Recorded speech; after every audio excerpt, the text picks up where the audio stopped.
Kailash Chand dictations, transcription number 2. Start. I should like now to make a few observations on the budget. This budget marks a turning point in the history of our country. It is no use attempting, as some of my friends have done, either to deprecate the budget very strongly or to suggest that we are not witnessing a new revolution in our methods of fiscal training and technique. I want it to be quite clearly pointed out to my friends that we are now facing the lean years of Indian finance. Hitherto, we had revenue surpluses which were a form of public saving and which were meant to be utilized for capital development. Hereafter, this form of revenue surplus would not be available. We have therefore to find out ways and means of implementing our great program of national reconstruction at minimum cost. My point is that the deficit on revenue account would be of the order of about rupees 19 to 20 crores.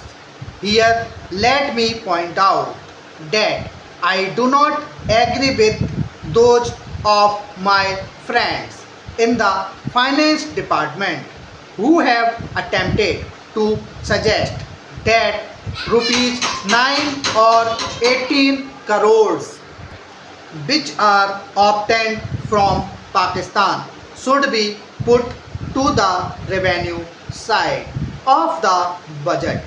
They are to be put on the capital side, but that does not seriously alter the trend of my argument.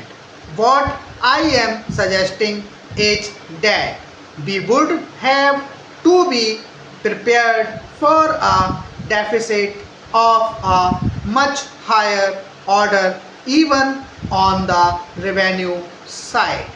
That itself should make us realize that there are very many problems which we have to face and that we have to undertake ways and means of increasing the resources of our country so that it might be possible for us to have a greater amount of surplus or a greater amount of public saving for the purpose of financing capital development. The finance minister, in the course of his speech, Mr. Deputy Minister pointed out that the deficits during the past 2 years were of the order of rupees 83 crores. I venture humbly to disagree with him because I feel that when we are talking of deficits, we must take into account the overall deficit incurred by the capital government and that would be of the order of rupees 200 crores. During the years of relatively light expenditure, we had shortfall of about rupees 200 crores. Para. Undoubtedly, now when we are going to have a very great amount of expenditure. We might have a great amount of deficit, and we would have to find out ways and means of trying to meet out our capital expenditure.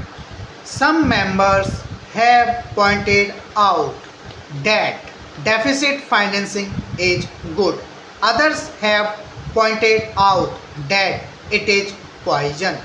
One honorable member who preceded me pointed out that it could be taken like a tonic. Now, I am not willing to enter into the merits of deficit financing or demerits of deficit financing in an academic spirit. The time has now come when we should face realities. I do suggest that we have to indulge in deficit financing, because without indulging in deficit financing, it would not be possible for us to indulge in capital expenditure on such a large scale. But when we are talking of the scope of deficit financing, I would like to place before the House and the Finance Minister the two great limitations which face us. Para. The first limitation that faces us is that concern the internal price level. The Honorable the Finance Minister referred to the cost of living. He said that he was going to keep a watchful over the cost of living so that it may not shoot within a short period and make a mess of the plans of capital development. But there is another limitation which has also to be borne in mind, a limitation which has not received as much notice as it should have done in all the discussions that have taken place on deficit financing. That limitation is the external limitation or the limitation which arises on account of our balance of payments position.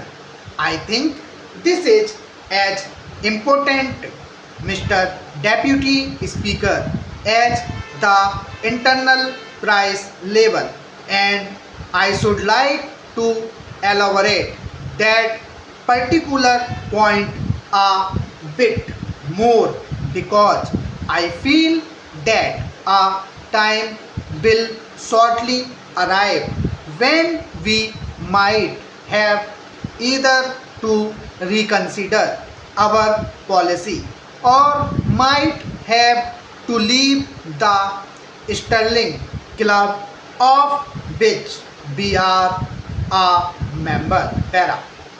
The second serious limitation is as serious as the first. What would be the consequences of deficit financing in our balance of payments?